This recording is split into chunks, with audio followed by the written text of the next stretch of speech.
देनी चाहिए। धन्यवाद, समय का अभाव है उसके लिए। अब डॉक्टर ग्रामीण चिकित्सक डॉक्टर राकेश कुमार, ग्रामीण चिकित्सक है डॉक्टर राकेश कुमार। अगला तैयार रहेंगी बिहार राज्य आशा कार्यकर्ता संघ से पूनम, और इसके बाद तैयार रहेंगी जीविका प्रदेश से अंजुषा।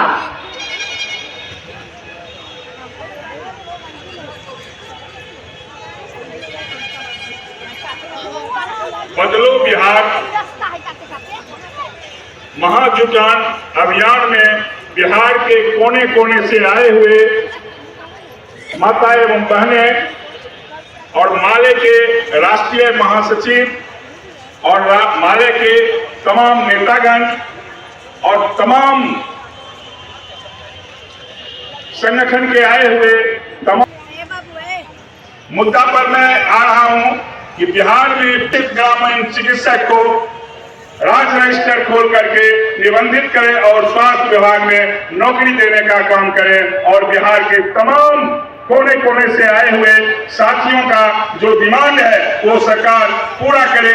पूरा क्रांतिकारी अभिनंदन के साथ बिहार प्रांतीय ग्रामीण चिकित्सक संघ की ओर से क्रांतिकारी अभिनंदन पेश करता हूं। इनकलाब जिंदाबाद। अब बिहार राज्य आशा कार्यकर्ता संघ से पूनम अपनी बात को रखेंगी। तैयार रहेंगी जीविका से अंजुषा, और इसके बाद तैयार रहेंगे war widow association. War widow association जो सैनिक की जो विधवा है उससे मीता जी।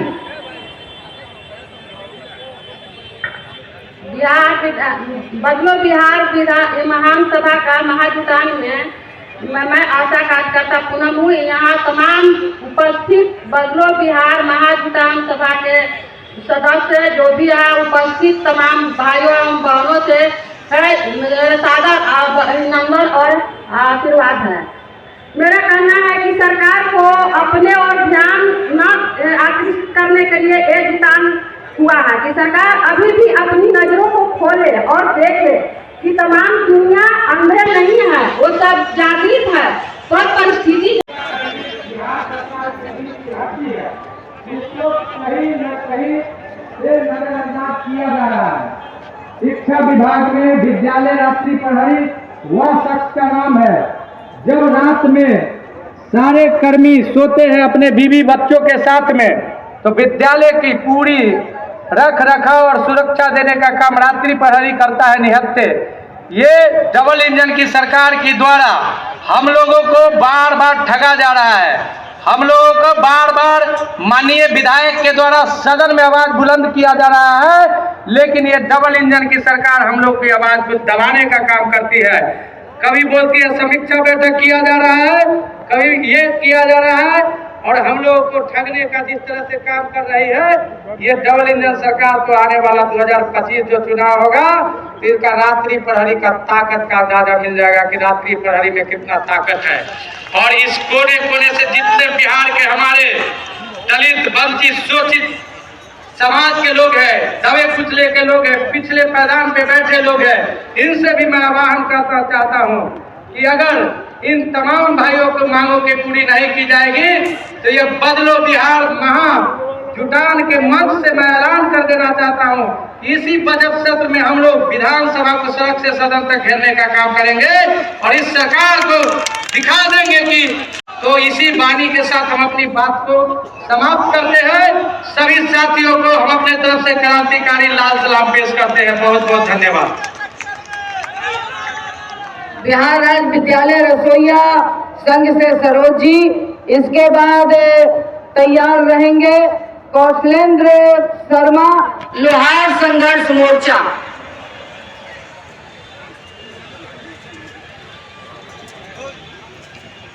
अध्यक्ष मंडल के साथियों,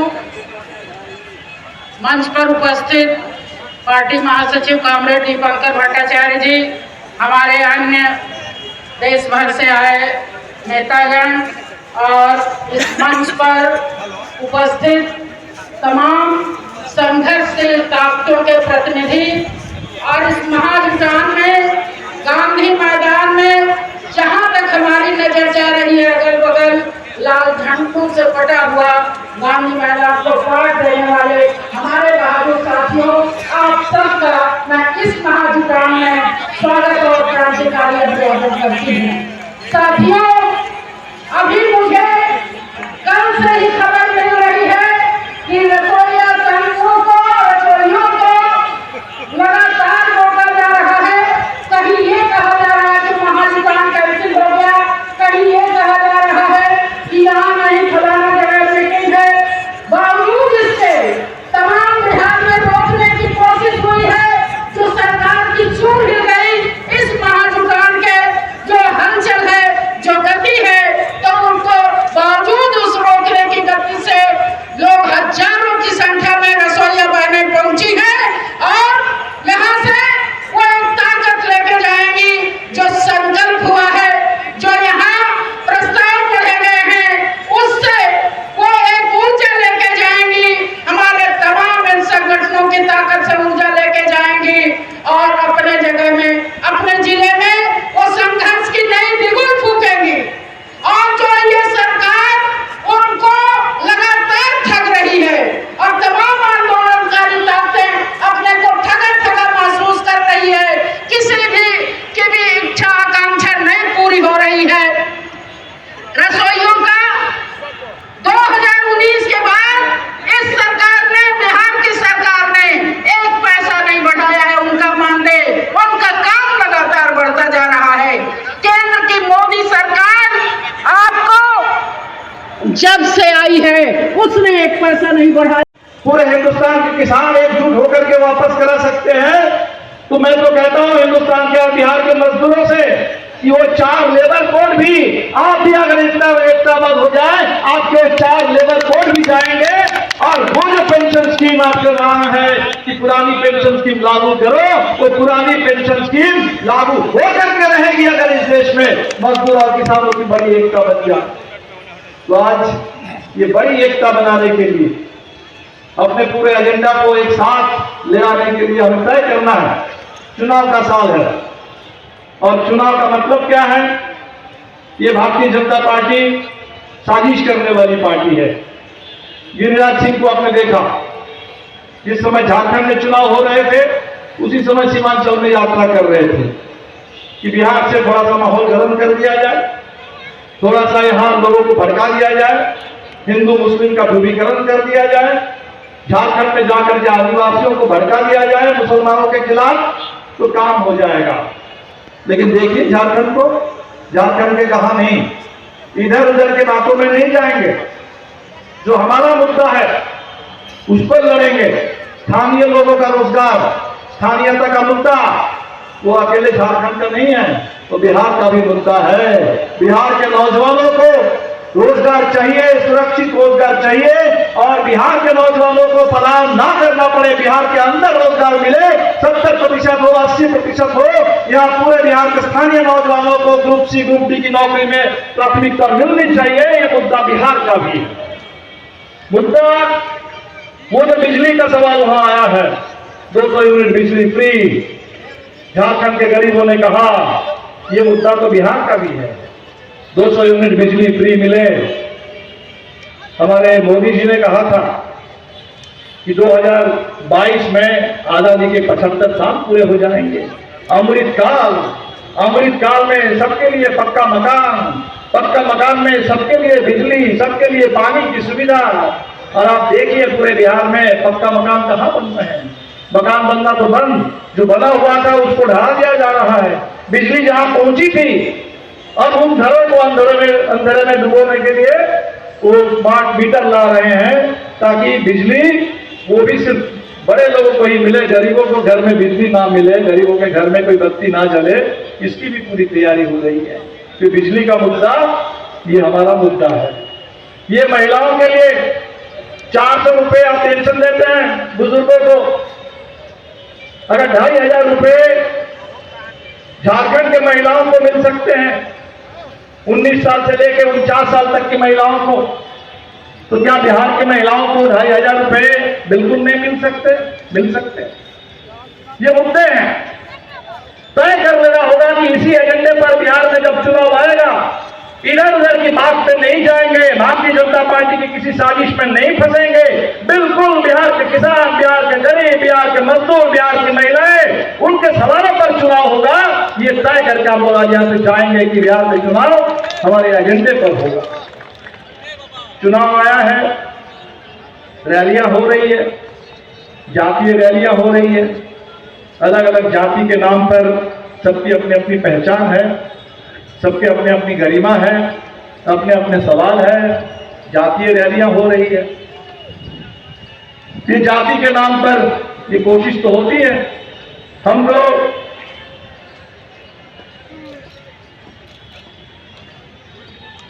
बाबा साहब अम्बेडकर को जानते हैं, संविधान को जानते हैं। हम तो जानते हैं कि जाति प्रथा जो है सबसे ज्यादा उसका इस्तेमाल उत्पीड़न के लिए, हिंसा के लिए, लोगों को बाहर करने के लिए, उनकी उपेक्षा के लिए ये हुआ है। और इसीलिए बाबा साहब ने कहा था कि इस देश को अगर आधुनिक देश बनाना है और उस देश में अगर मेहनत कशों का हक लेना है तो ये जाति, इस पूरी प्रथा को ही खत्म कर देना होगा, इसका उन्मूलन जरूरी है। तो हम लोग बाबा साहब के उस पूरे सपनों के साथ हैं कि जाति प्रथा का उन्मूलन हो। लेकिन जाति प्रथा के उन्मूलन में समय लगेगा, लंबी लड़ाई है, वो लंबी लड़ाई हम लड़ेंगे। लेकिन जाति के आधार पर एक ही अधिकार मिला हुआ था हिंदुस्तान में, वो आरक्षण का अधिकार। वो आरक्षण का अधिकार आज खतरे में है, क्योंकि पूरा का पूरा संविधान ही खतरे में है। सरकारी नौकरी खत्म हो रही है, सरकारी शिक्षा उसको चौपट कर दे रहे हैं। तो सरकारी शिक्षा नहीं होगी, सरकारी नौकरी नहीं होगी, तो आरक्षण का कहां मिलेगा हक? और उस आरक्षण के हक को लेकर के कुछ लोग बांटने की कोशिश कर रहे हैं। हम आप लोगों से अपील करेंगे कि बिहार में जाति आधारित गणना हुई, बिहार में जातियों की जब गिनती हुई, गिनती होने के बाद पूरे देश ने आवाज उठाई कि पूरे देश में जाति की गिनती करो।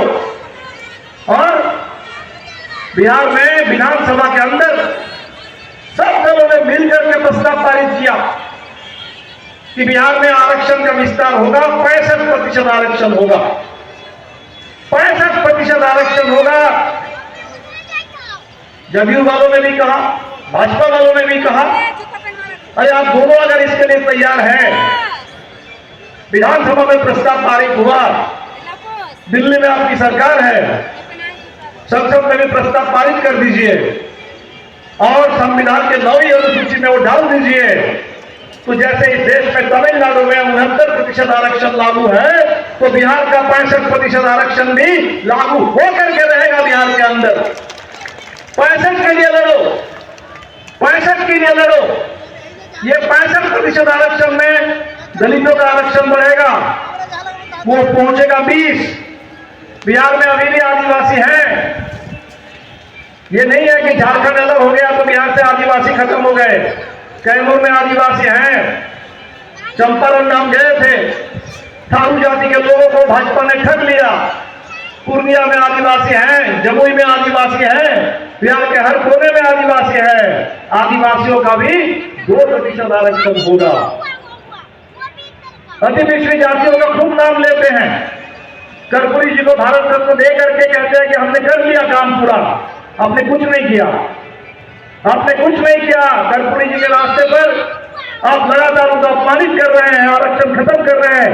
ये जो तय हुआ 65% आरक्षण में, उस 65% के आरक्षण में बाकी अगर 20 दलित को, 2 आदिवासियों को, 22 और 43% आरक्षण, जिसमें 25% अति पिछड़ी जातियों को और 18% अन्य पिछड़ी जातियों को।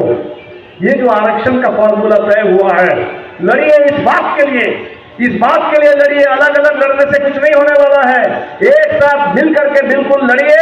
ये डबल इंजन का धोखा हमें मंजूर नहीं है। बिहार के 65% आरक्षण को आप 9वीं अनुसूची में डालो और लागू करो इस बिहार के अंदर।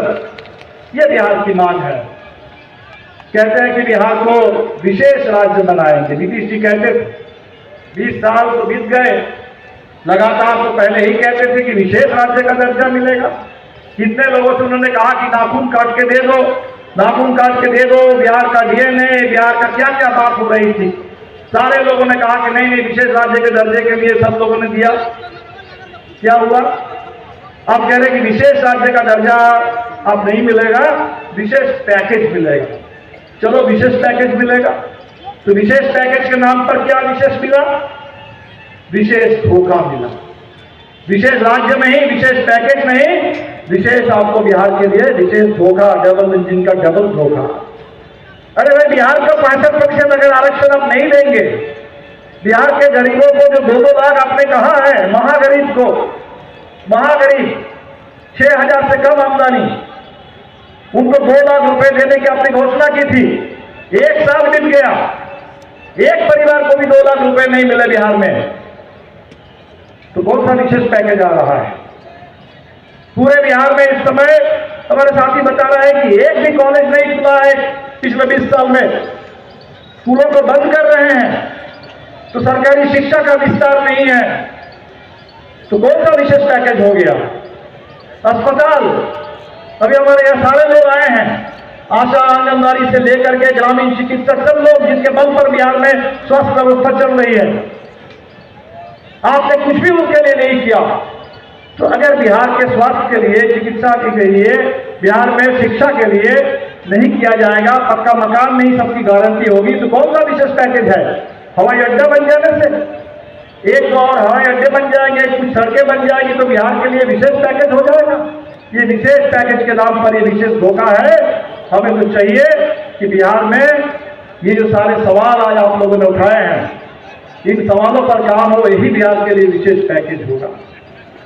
जाति के आधार पर आरक्षण था, उसको खत्म कर रहे हैं, हजारों तरीके ढूंढ लिए हैं, हजारों तरीके ढूंढ लिए हैं आरक्षण में कैसे कटौती की जाए, कैसे उसको बाईपास करके, लैटरल एंट्री करके किसी को घुसा दिया जाए, जाति के बजाय किसी दूसरे आधार पर लोगों को आरक्षण दे दिया जाए। हर तरह के विक्रम हो रहे हैं, लेकिन हमें रोजगार जो है वो तो जाति के आधार पर नहीं है। रोजगार जो मिलता है वो रोजगार सुरक्षित नहीं है। उस रोजगार में हमारे पास कोई सम्मान नहीं, कोई पहचान नहीं, कोई जीने लायक वेतन नहीं। मांग तो इसलिए उठ रही है कि सरकार ने खुद तय किया कि मिनिमम वेज है, कभी कहते हैं कि 26,000 रुपये होने चाहिए, तो मिनिमम वेज आप ही तय करते हो, मिनिमम सपोर्ट प्राइस आप ही तय करते हो, तो मिनिमम वेज किसी को देते नहीं। मनरेगा में जो मजदूरी है वो बढ़ी नहीं। रसोईया के लिए 1650 पिछले 23 साल से स्कीम चल रही है, 22-24 साल से, और आज भी 1650 रुपये।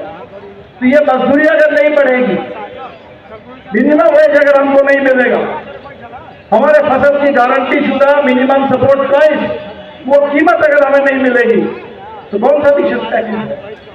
तो पूरे बिहार में हमें अपने मुद्दों को साथ लेकर के लड़ना होगा कि मैं बिहार को ये चाहिए। विशेष पैकेज के नाम पर धोखा, इसके नाम पर धोखा, उसके नाम पर धोखा, बहुत हो गया है, बहुत हो गया है। 20 साल का समय कम समय नहीं है। बार बार लोगों ने मौका दिया, बार बार मौका दिया है कि चलो ठीक है, एक बार और नीतीश जी को देखा जाए। और नीतीश जी मतलब क्या? नीतीश जी मतलब अब तो भारतीय जनता पार्टी, दाएं बाएं ऊपर नीचे आगे पीछे भाजपा ही भाजपा है। तो भाजपा की जो साजिश है कि बिहार में सत्ता कब्जा करो, और बिहार में सत्ता कब्जा करके क्या करना चाहते हैं? क्या करना चाहते हैं बिहार में सत्ता कब्जा करके? कि बिहार में पूरी तरह से लूट का राज हो, पुलिस का राज हो। वो जो सामंती रोजगार था, वो जो सामंती उत्पीड़न का जमाना था, जिसको पीछे छोड़ते हुए बिहार आगे बढ़ा है, फिर से बिहार में उसी सामंतवाद को थोप लो।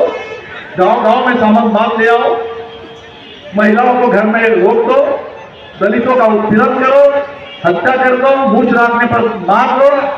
ये जो दलित उत्पीड़न की घटना है, ये जो पूरे बिहार में मॉब लिंचिंग, ये जो हुआ है मोहम्मद फिरोज के साथ, बिल्कुल इसी को बना दो नियम, बिहार में ऐसा ही होता रहेगा।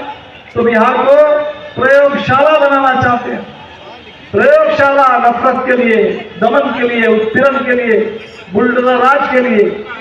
तो बिहार ने तय किया कि बिहार को वो प्रयोगशाला बनना नहीं है। बिहार हमेशा हमेशा किस चीज का प्रयोग चला रहा है? संघर्ष का, आजादी के लिए। आज हमने यहाँ वो गीत गाया 1857 में, जो हमारे उस दौर के 1857 के लोग गाते थे। अजीमुल्ला, उन्होंने लिखा, हम हैं इसके मालिक, हिंदुस्तान हमारा। ये वही गीत है जो पीर अली के जमाने में, कुंवर सिंह के जमाने में, अमर सिंह के जमाने में, पूरे आपके मध्य बिहार में, उत्तर प्रदेश में, दिल्ली में गाए जाते थे उस समय। ये वो गीत है। बिहार वो जगह है जहां से वो आवाज उठी थी, वो पूरे आजादी की भावना जगी थी। बिहार वो प्रदेश है जहां गांधी आए और यहां आकर के किसानों के नेता बने चंपारण से, और पूरे हिंदुस्तान के आजादी के आंदोलन में किसान आगे बढ़ने लगे। वो प्रदेश है। उस समय तो बिहार झारखंड सब एक था, जहां बिरसा मुंडा थे, जहां तिलका मांझी थे, जहां सिद्धो कानू थे, जहां से अमुआ राज अमुआ विष्णु का नारा उठा, ये देश हमारा है, राज हमारा होगा।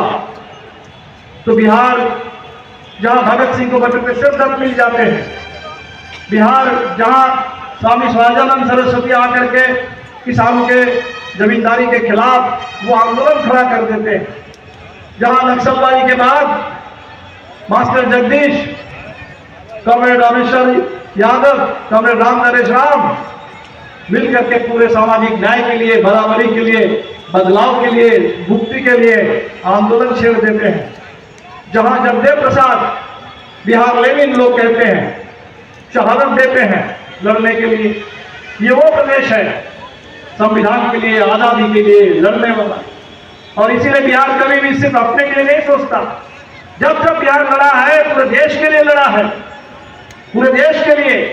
और आज हमारा संविधान जब खतरे में है और देश की आजादी खतरे में है, सिर्फ संविधान खतरे में नहीं है, संविधान जिस आजादी के आंदोलन से निकला वो आजादी आज खतरे में है, वो राष्ट्रीय स्वाभिमान आज हमारे खतरे में है। अब जरा सोचिए, हमारे मोदी जी गए थे अमेरिका में, अमेरिका के राष्ट्रपति के साथ बैठे हुए, मोदी जी बगल में बैठे हुए हैं और ट्रंप जो मर्जी बोले जा रहा है भारत के बारे में, मोदी जी वहां बैठ करके गिड़गिड़ा रहे हैं। हमारे देश के मजदूरों को, एक जमाने में इन लोगों को मजदूर चाहिए था तो इसी बिहार से गिरमिटिया मजदूर लोग कहते थे, जहाजों में भर करके ठूस करके ले जाते थे अपने अपने जगह में काम कराने के लिए। तो बिहार के मजदूर, देश के मजदूर, गरीब मजदूर यहां से गए और आज उनको मजदूरों की जरूरत नहीं है। आज वो चाहते हैं कि बस हम मुनाफा कमाए, दुनिया में बाजार हमारा हो, और भारत के मजदूरों को हथकड़ी, पैर में बेड़ी लगा करके गुलाम की तरह, अपराधियों की तरह उनको भेजा गया वापस। और मोदी जी के पास कितने भी हिम्मत नहीं है। छोटे छोटे मुल्कों ने कहा कि अन्याय हम बर्दाश्त नहीं करेंगे, मेक्सिको ने इनकार कर दिया, कोलंबिया ने इनकार कर दिया, और मोदी जी कहते हैं कि हम विश्व गुरु हैं, 56 इंच का सीना है और घुटना टेकते हैं। तो मोदी सरकार घुटना टेकेगी अमेरिका के सामने। उस समय अंग्रेजों के सामने दलाली करते थे, आज अमेरिका के आगे घुटने टेक रहे हैं। तो आजादी का झंडा भी सबसे पहले बिहार से बुलंद होगा। तो बिहार की लड़ाई लंबी लड़ाई है, बड़ी लड़ाई है, सबकी लड़ाई है, साझी लड़ाई है। वो संविधान जिसके बारे में आज बोल रहे हैं अमित शाह, बोल रहे हैं कि भाई जब संविधान के 75 साल पूरे हो रहे हैं, बाबा साहब के बारे में अपमानजनक टिप्पणी उस संसद में खड़े होकर के, इसको बर्दाश्त किया जाएगा? ये अपमान बर्दाश्त किया जाएगा? हम लोगों ने जब यहाँ लिया पूरे बिहार के अंदर कि संविधान का पहला पन्ना, संविधान का वो उद्देशिका, उसको गांव गांव ले चलो, घर घर ले चलो। बाबा साहब का वो संविधान, जिस संविधान ने कहा है कोई भेदभाव नहीं होगा, धर्म के आधार पर, जाति के आधार पर, भाषा के आधार पर, और सबके लिए बराबरी, सबके लिए न्याय, सबके लिए आजादी, सबके बीच में भाईचारा, उसकी गारंटी होगी। हमने जब उसको लेकर के पूरा अभियान चलाया, किसी फुलवारी शरीफ में कॉमरेड गोपाल रविदास जी एक चुने हुए विधायक हैं, दलित विधायक हैं, और नीतीश जी ने मोदी जी ने ऐसी सरकार बना रखी है, गांव में ऐसा दबदबा है कुछ सामंती ताकतों का, कुछ बड़े लोगों का, उनको स्कूल का उद्घाटन करने से रोक देते हैं, गाली देते हैं। वहां गाली देते हैं अमित शाह, अंबेडकर को गाली देते हैं सड़क वहां संसद में, और यहाँ अंबेडकर की मूर्तियों पर हमले होते हैं, तोड़े जाते हैं, दलित विधायकों के ऊपर हमले होते हैं, दलित सांसद के ऊपर हमला होता है। क्या हो रहा है बिहार में? इसीलिए बड़ी लड़ाई है, और बड़ी लड़ाई के लिए बड़ी एकता चाहिए। आज ये शुरुआत है, आप सभी लोग आए, हर कोने से आए और आपने ये माहौल बनाया। इतनी बड़ी एकता, ये महाजुटान, इसको जारी रखिए, इसको आगे बढ़ाइए। सब लोग जो मिल करके हम लोग लड़ रहे हैं, ये मिल करके अगर लड़ेंगे तभी बात बनेगी।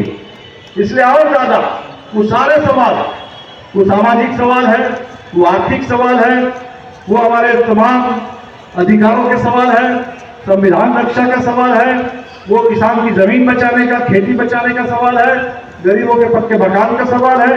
वो सारे सवाल मिल करके लड़ेंगे तो हम लोग हासिल करेंगे अधिकारों को। ये महाजुटान ने अच्छी शुरुआत कर दी। आप सभी साथियों से अपील करेंगे कि आपने जिस तरह से, जिस उत्साह के साथ, जिस संकल्प के साथ आज यहाँ आए और इसको सफल बनाए, इसको जारी रखिए। जब लौट करके जाएंगे घर घर, जन जन तक इस संदेश को पहुंचाइए। बदलाव का जो शंखनाद हुआ है गांधी मैदान से, वो आवाज दिल्ली तक पहुंचेगी, लेकिन ये बिहार के घर गांव में, हर गरीब के घर में, वो जो 25% लोग जो सरकार को बेकार मानते हुए भी अभी सरकार को बदलने वाला निर्णय नहीं ले पाए, उनको भी तैयार करना है। और इस बार बिल्कुल इस सरकार को बदलना है। बदलो सरकार, बदलो बिहार। व्यवस्था बदलनी है, नीतियां बदलनी है, और बिहार में पूरा अधिकार चाहिए। तो आज के शानदार कार्यक्रम के लिए आप सभी साथियों को बहुत बहुत बधाई और आपका इनकलाबी सलाम। जय भीम, लाल सलाम। ये सभा जारी रहेगी, हमारे और भाई साथी हैं, बोलेंगे।